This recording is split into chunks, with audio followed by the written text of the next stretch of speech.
En este tipo de trastornos se ve afectado el estado emocional, que generalmente está distorsionado. No se adecúa a las circunstancias o afecta el estado de funcionamiento de un individuo. Se puede estar extremadamente triste o presentar excesiva felicidad. Los trastornos del estado del ánimo son episodio depresivo mayor, trastorno bipolar en niños y adolescentes y trastorno de desregulación disruptiva del estado del ánimo.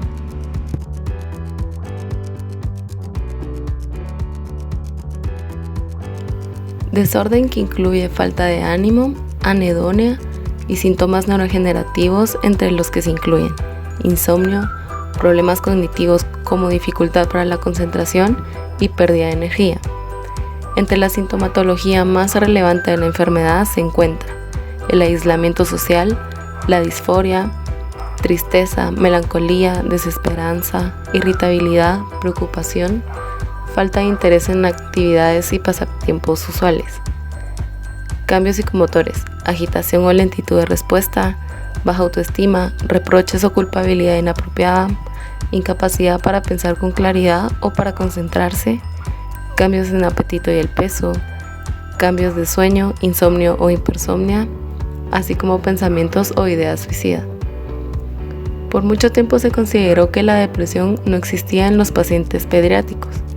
Sin embargo, en las últimas décadas se les empezó a reconocer como un trastorno que también padecen los niños y adolescentes, conocida como depresión de inicio temprano.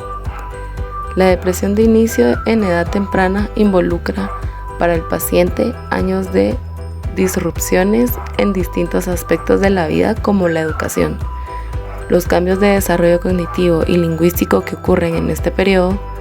Los estados emocionales se manifiestan y proyectan de manera diferente a la de un mayor de edad. Criterios diagnósticos. A. 5 o más de los síntomas siguientes han estado presentes durante el mismo periodo de 2 semanas y representan un cambio del funcionamiento anterior. Al menos uno de los síntomas es estado de ánimo deprimido o pérdida de interés o de placer. Estado de ánimo deprimido la mayor parte del día, casi todos los días. En niños y adolescentes el estado de ánimo puede ser irritable. Disminución importante de interés o el placer por todas o casi todas las actividades la mayor parte del día, casi todos los días. Pérdida importante de peso sin hacer dieta o aumento de peso o disminución o aumento del apetito casi todos los días. En los niños considerar el fracaso por el aumento del peso esperado. Insomnio o hipersomnia casi todos los días. Agitación o retraso psicomotor casi todos los días. Fatiga o pérdida de energía casi todos los días. Sentimiento de inutilidad o culpabilidad excesiva o inapropiada. Disminución de la capacidad para pensar o concentrarse o de tomar decisiones casi todos los días.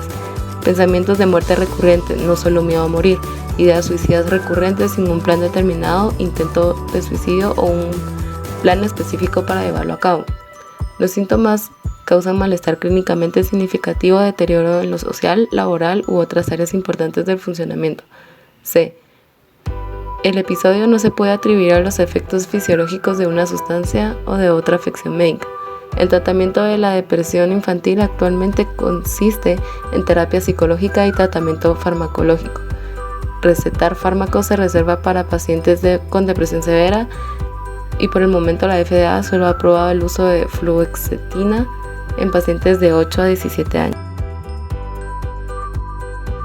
El trastorno bipolar en niños ha sido poco estudiado, aunque sí hay existencia del mismo diagnosticado por psicólogos y psiquiatras.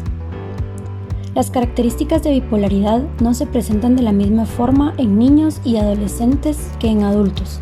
Conforme el niño va acercándose a la adultez, las características van evolucionando al punto de asemejarse a un diagnóstico típico de bipolaridad.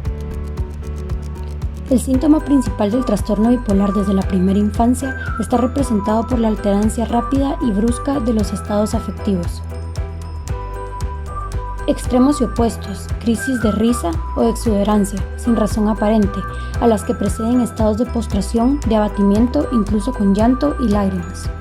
Los bebés tienen a menudo un aire triste y serio, con alternancia con bruscas descargas motoras.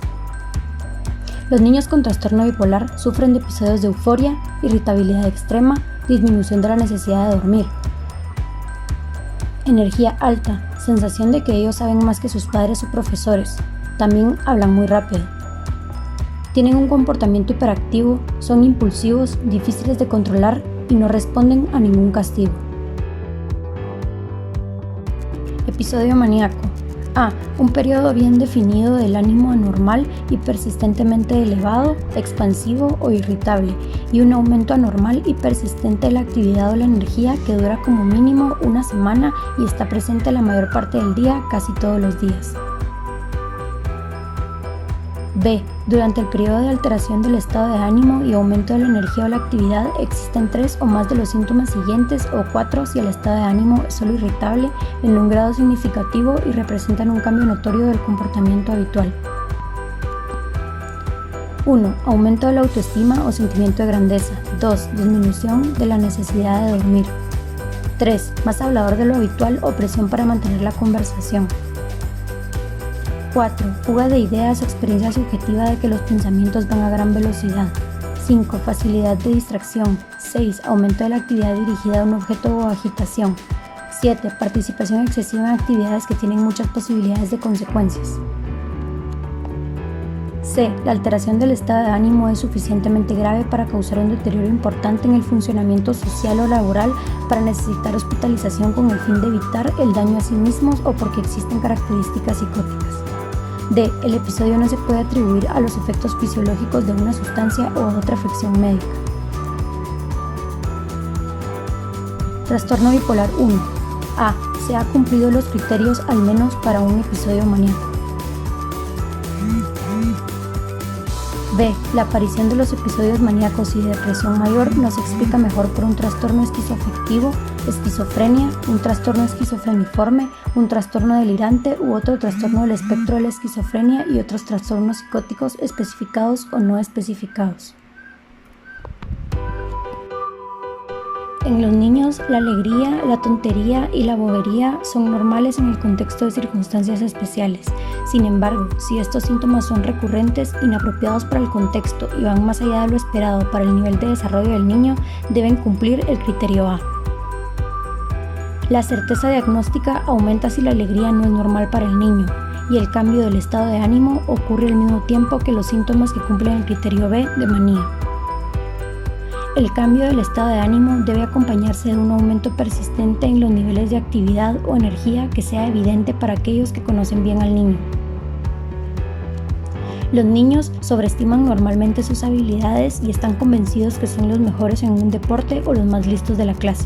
Sin embargo, el criterio de grandiosidad se debería considerar satisfecho cuando ese convencimiento sigue presente a pesar de existir pruebas claras de lo contrario o si el niño intenta una hazaña que es claramente peligrosa.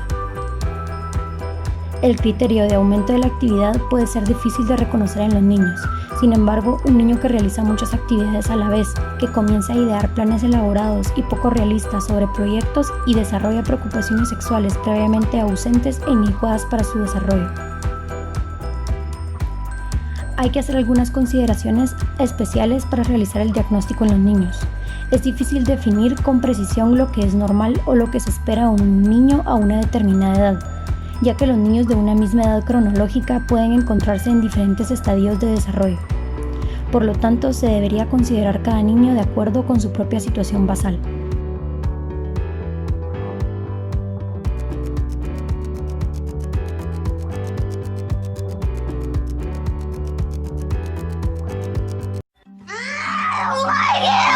Arrebatos de violencia. Sentimientos de angustia. Ira incontrolable. Alrededor de 1 millón de niños norteamericanos fueron diagnosticados con trastorno bipolar. Estos niños tienen frecuentes arrebatos de ira que son desproporcionados en comparación con los de otros niños. Chase es muy apasionado en todo lo que hace. Es amable, afectuoso y gracioso. Le encanta hacer reír a los demás. Creo que como fui madre muy joven, no tenía muy claro qué era normal y qué no en un bebé o en un niño pequeño. No me di cuenta hasta que entró en el jardín de niños. Era hiperactivo y un poco malhumorado. Y también demasiado sensible. Entonces empecé a mirar a mi alrededor y a notar que su comportamiento no era normal. Y entonces empezó a ser violento.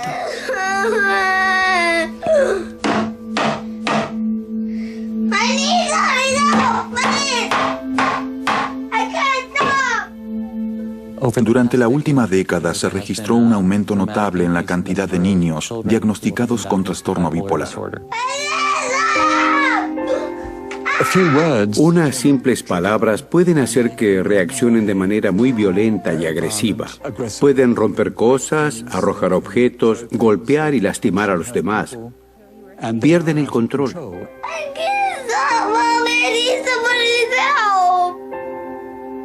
Sammy, 4 años.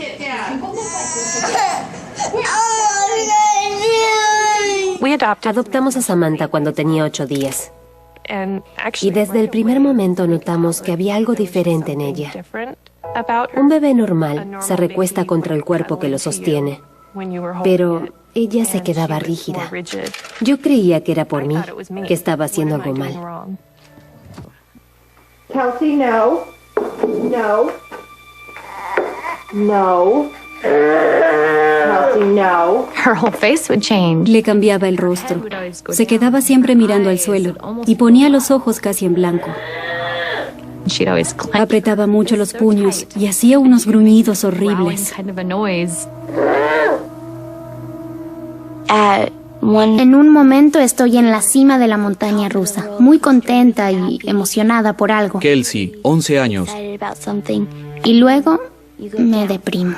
Me siento triste y furiosa. Es muy difícil porque no sé qué hacer. El principal aspecto de esta afección es su naturaleza episódica. Alternan episodios maníacos y depresión. Hay periodos en que estos niños pueden actuar normalmente, pero sus familias tienen miedo de que se repitan los episodios, y generalmente se repiten. Es una afección en la que un niño es crónicamente irritable y experimenta estallidos frecuentes y graves de humor que pareciera que no concuerdan con la situación. Debe de haber arrebatos emocionales graves por lo menos 3 veces a la semana para que se le pueda diagnosticar a un niño con ese trastorno, y debe de haber un estado de ánimo negativo entre cada arrebato, por lo menos por un año. Se inicia antes de los 10 años y el paciente debe de tener por lo menos 6 años. Los síntomas de este trastorno son explosiones de emociones con estado de ánimo de ira o irritabilidad constante después de cada estallido. Esto debe de ser consistente por 12 meses y no se ve una interrupción en los síntomas de 3 meses o más. Hay una comorbilidad psiquiátrica con trastornos de depresión, ansiedad, de conducta, de déficit de atención con hiperactividad y trastornos oposicionistas desafiantes. Los niños con el trastorno de desregulación disruptiva del estado de ánimo muestran problemas elevados en su funcionamiento social y un aumento en su abandono de la escuela, pobreza, al igual que en uso de servicios elevados de salud. Criterios diagnósticos. A. Accesos de cólera graves y recurrentes que se manifiestan verbalmente, por ejemplo, rabietas verbales y o con el comportamiento. Por ejemplo, agresión física a personas o propiedades, cuya intensidad o duración son desproporcionadas a la situación o provocación. B. Los accesos de cólera no concuerdan con el grado de desarrollo. C. Los accesos de cólera se producen en término medio 3 o más veces por semana. D. El estado de ánimo entre los accesos de cólera es persistentemente irritable o irascible la mayor parte del día, casi todos los días, y es observable por parte de otras personas, por ejemplo, padres, maestros, compañeros. E. Los criterios A y D han estado presentes durante 12 o más meses. En todo este tiempo, el individuo no ha tenido un periodo que dure 3 o más meses consecutivos sin todos los síntomas de los criterios A y D. F. Los criterios A y D están presentes al menos en 2 o 3 contextos, es decir, en casa, en la escuela, con los compañeros, y son graves al menos en uno de ellos. G. El primer diagnóstico no se debe hacer antes de los 6 años o después de los 18 años. H. Por la historia o la observación, los criterios A y E comienzan antes de los 10 años. I. Nunca ha habido un periodo bien definido de más de un día durante el cual se hayan cumplido todos los criterios sintomáticos excepto la duración para un episodio maníaco o hipomaníaco. J. Los comportamientos no se producen exclusivamente durante un episodio de trastorno de depresión mayor y no se explican mejor por otro trastorno mental, por ejemplo, trastornos del espectro autista, trastorno por estrés postraumático, trastorno por ansiedad de separación, trastorno de depresión persistente o distimia. Como consecuencia de su poca tolerancia, específicamente en el lado académico, estos niños tienen dificultad para avanzar en su educación debido a su poca tolerancia.